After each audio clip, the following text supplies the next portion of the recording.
Hello दोस्तों, कैसे हो। मैं तुम्हारा दोस्त पंकज। कल क्या देखा था? कल देखा था हिंदी में अपनों ने वचन। हिंदी का कल अपने टॉपिक किया था वचन। आज अपना नया टॉपिक होगा, हिंदी का ही होगा। हिंदी में देखेंगे वाच्य। वाच्य क्या होता है। चलो स्टार्ट करते हैं ना।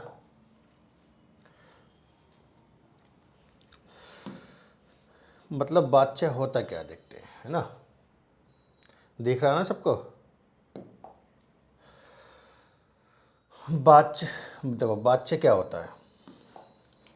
वाच्य क्रिया के उस रूपांतर को कहते हैं। वाच्य क्रिया के उस रूपांतर को कहते हैं जिससे यह जाना जाए कि वाक्य में कर्ता के विषय में विधान किया गया है अथवा कर्म के विषय में विधान किया गया है या अथवा भाव के विषय में विधान किया हुआ है। हिंदी में वाच्य कितने प्रकार के होते हैं? 3 प्रकार के होते हैं। कौन कौन से प्रकार होते हैं देखते हैं। कृतवाच्य, दूसरा होता है कर्मवाच्य,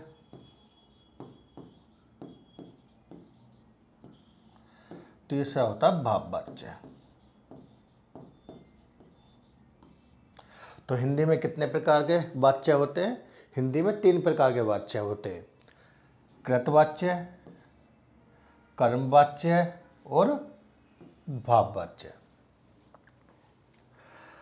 अगला पॉइंट है, वाच्य क्रिया के उस रूपांतर को कहते हैं जिससे यह पता चलता है कि वाक्य में क्रिया के द्वारा कर्ता के विषय में कहा गया है अथवा कर्म के विषय में कहा गया है या अथवा भाव के विषय में कहा गया है।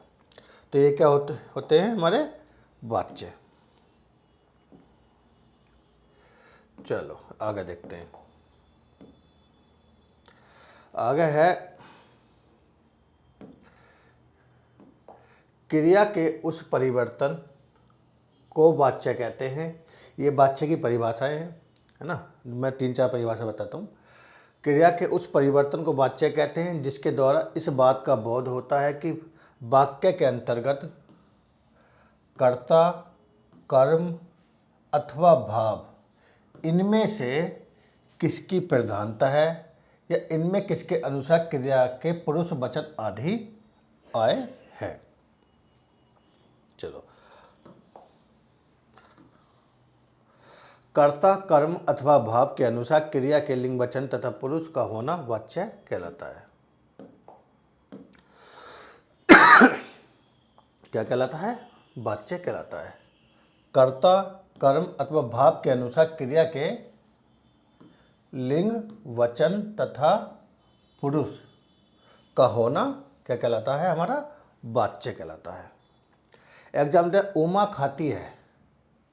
यहाँ पर कर्ता क्या है? कर्ता है हमारा उमा।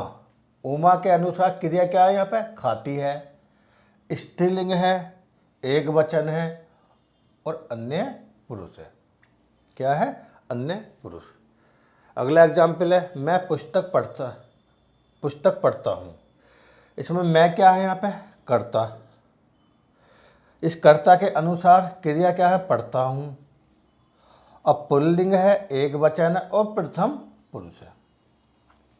ठीक है, चलो आगे बढ़ते हैं। वाच्य के भेद बता दिए मैंने तुमको।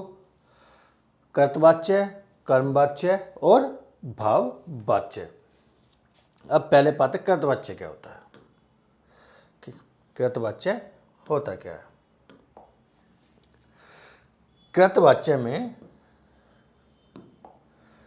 कृतवाच्य क्रिया के उस रूपांतर को कहते हैं जिससे यह ज्ञात होता है कि वाक्य का उद्देश्य क्रिया का कर्ता है, अर्थात क्रिया में कर्ता की प्रधानता है। क्रिया में क्या है? कर्ता की प्रधानता। यह सीधे सीधे शब्दों में हम ये कह सकते हैं, जिस वाच्य में यह पता चले कि क्रिया जो है कर्ता के अनुसार लिंग वचन से बदल रही है नहीं, तो क्या होगा हमारा कृतवाच्य। इसमें क्या होगी? कर्ता की प्रधानता होगी। किसकी? अर्थात क्रिया में क्या होगी?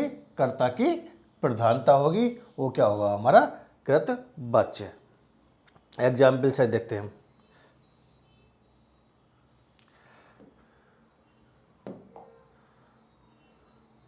जैसे अनुभा पुस्तक पढ़ती है, अनुभा पुस्तक पढ़ती है। यहाँ पढ़ती क्या है? क्रिया। पढ़ती क्या है यहाँ पे? क्रिया। क्या है? क्रिया। का कर्ता क्या है यहाँ पे? अनुभा। कर्ता क्या है यहाँ पे? अनुभा। जो कर्ता जो है, अनुभा जो है, इसमें क्या वाक्य क्या है? उद्देश्य है। मैंने तुम्हें वाक्य विचार में पढ़ाएगा उद्देश्य और विधेय क्या होते हैं, है ना।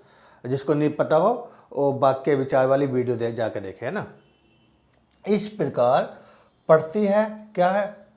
क्रिया कृतवाच्य है, क्योंकि यहाँ पर जो क्रिया है वो कर्ता अनुभा के अनुसार आ रही है। अनुभा पुस्तक पढ़ती है, पुस्तक पढ़ती है, क्रिया हो गई। ये किसके अनुसार आ रही है? ये अनुभा जो कर्ता है हमारा उसके अनुसार आ रही है। और अनुभा क्या है यहाँ पे? हमारा उद्देश्य भी है। इस प्रकार पढ़ती है, क्रिया क्या हो गई हमारी? कृतवाच्य। अगला देखते हैं, कर्मवाच्य क्या होता है? जिसमें वाक्य का उद्देश्य क्रिया का कर्म हो। जिसमें वाक्य का जो उद्देश्य है वो क्रिया का क्या होना चाहिए? कर्म होना चाहिए। एक बार वाक्य विचार वाला टॉपिक वीडियो जाके देखो, है ना, उससे सब क्लियर हो जाएगा। उद्देश्य क्या होता है हमारा, विधेय क्या होता है, ठीक है, वाक्य कैसे बनता है, ठीक। तो कर्म वाच्य में क्या होता है? जिसमें वाक्य का उद्देश्य क्या होता है? क्रिया का कर्म होता है वाक्य का उद्देश्य, ठीक है। जैसे अनुभा द्वारा पुस्तक पढ़ी गई। किसके द्वारा? अनुभा द्वारा पुस्तक पढ़ी गई। पढ़ी गई क्या है यहाँ पे? हमारी क्रिया है। क्रिया है, क्रिया का कर्म है। उद्देश्य क्या हमारे यहाँ? पुस्तक है। ये पहले में क्या था हमारा उद्देश्य? पहले में हमारा उद्देश्य था क्या था? अनुभा। क्या था उद्देश्य? उद्देश्य था पहले में हमारा अनुभा। अनुभा क्या है हमारा? कर्ता, है ना। तो दूसरे में उद्देश्य क्या है हमारी? पुस्तक। क्या है? पुस्तक। ये क्या है हमारा? कर्म, ठीक है। अनुभा द्वारा पुस्तक पढ़ी गई। पढ़ी गई क्रिया का कर्म है और उद्देश्य हमारा पुस्तक है। तो यहाँ क्या होगा हमारा? कर्म वाच्य। और आगे देखते हैं,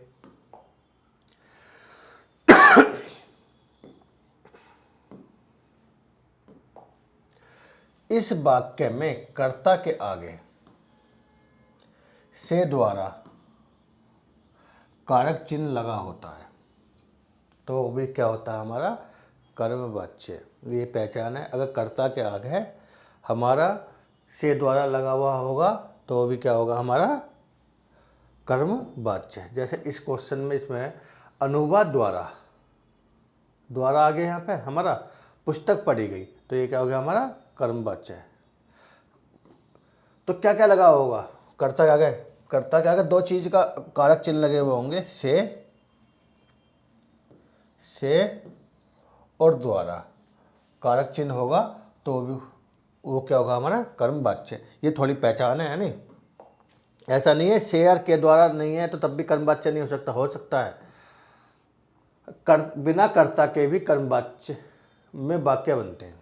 बिना कर्ता के भी कर्मवाच्य के वाक्य बनते हैं। जैसे पत्र भेज दिया गया। क्या हुआ? पत्र भेज दिया गया। केवल पत्र क्या है? कर्म है, अक का प्रयोग हुआ है। देखो ये चीज तुम्हें समझ में आई है नहीं? यहाँ पे पहले में क्या था? कर्मवाच्य के पहचान में कर्ता के आगे से और द्वारा लगा होगा, वो भी क्या होगा हमारा? कर्मवाच्य। और कुछ कर्मवाच्य ऐसे भी होते हैं जिनमें कर्ता उपस्थिति नहीं होता है। यहाँ पर पत्र क्या है हमारा? कर्म है। यहाँ पर कर्ता कोई नहीं है। है नहीं। ऐसा अगर यहाँ ये होता मोहन पत्र भेज दिया, मोहन ने पत्र भेज दिया, मोहन क्या हो गया हमारा यहाँ पर कर्ता हो गया, क्या हो गया कर्ता, मोहन क्या हो गया हमारा कर्ता। बट यहाँ पे कर्ता नहीं है, कुछ कर्म वाच्य ऐसे बनते हैं जिनमें कर्ता हमारा नहीं होता है। क्या नहीं होता हमारा कर्ता। ठीक है, इस वाले एग्जाम्पल में हमारा कर्ता कुछ नहीं है, बस कर्म है। कर्म क्या, पत्र भेज दिया गया, क्रिया हो गई, या केवल पत्र कर्म का प्रयोग हुआ है। ठीक है, ये समझने के लिए काफ़ी है। अब देखते हैं तीसरा पॉइंट हमारा भाव वाच्य क्या होता है।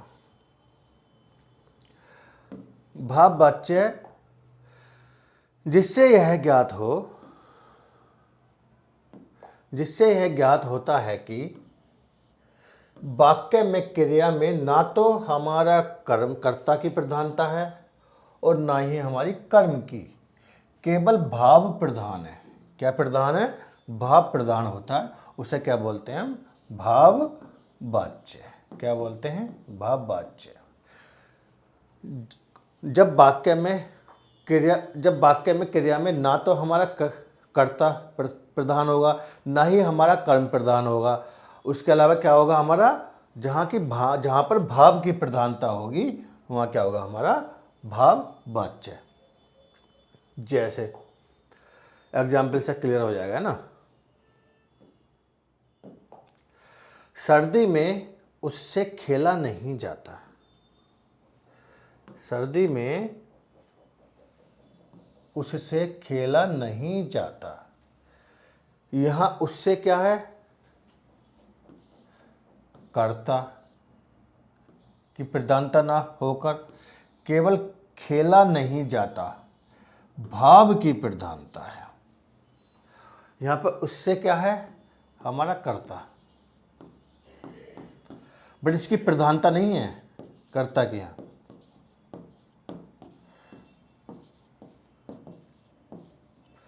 बट खेला नहीं जाता जो है ये भाव की प्रधानता है। सर्दी में उससे खेला नहीं जाता, क्या की प्रधानता है इसमें, भाव की प्रधानता है। उससे की कोई प्रधानता नहीं है इसमें, बट खेला नहीं जाता क्या है, भाव से, इसमें भाव की ही प्रधानता है। चलो आई होप समझ में आ गया होगा। जो कृत वाच्य में क्रिया सकर्मक होती है, ये कभी कभी सीधा पेपर में पूछ लिया जाता है, एक दो को पेपरों में एग्जाम में पूछा भी गया है। कर्म वाच्य में सिर्फ सकर्मक क्रिया होती है, भाव वाच्य में अकर्मक क्रिया होती है। जैसे कृत वाच्य में क्रिया सकर्मक और अकर्मक दोनों होती हैं। ये तीनों पॉइंट याद रखना, ये पहला, दूसरा और तीसरा, ये इंपॉर्टेंट है, सीधा सीधा क्वेश्चन बन जाता है इससे एग्जाम में। जो कृत वाच्य में क्रिया सकर्मक और अकर्मक दोनों होती हैं, क्या होती है, सकर्मक और अकर्मक दोनों होती है। कर्म वाच्य में केवल सकर्मक होती है, कौन सी होती है, सकर्मक होती है। अब भाव वाच्य में हमारी अकर्मक होती है। अगर जिसको सकर्मक और अकर्मक क्रिया का ना पता हो ना, है ना, जो क्रिया पढ़ाई है मैंने उसकी वीडियो देखो, अच्छे से समझ में आ जाएगा सकर्मक क्रिया और अकर्मक क्रिया क्या होती है ना। तो कृत वाच्य में सकर्मक अकर्मक दोनों होती हैं, कर्म वाच्य में केवल सकर्मक होती है, और भाव वाच्य में कौन सी होती है, सिर्फ अकर्मक क्रिया होती है। ठीक है, वाच्य इतना ही सही था, पर इतना ही टॉपिक था अपना, छोटा ही टॉपिक था ना। कभी कभी सीधा सीधा क्वेश्चन पूछ भी लेता है कि वाच्य कितने प्रकार के होते हैं, वाच्य 3 प्रकार के होते हैं, कृत वाच्य, कर्म वाच्य, भाव वाच्य, है ना। इसको अच्छे से याद पढ़ना। आई होप क्लास अच्छी लगी हो, लाइक करो और सब्सक्राइब तो करना ही करना है। धन्यवाद।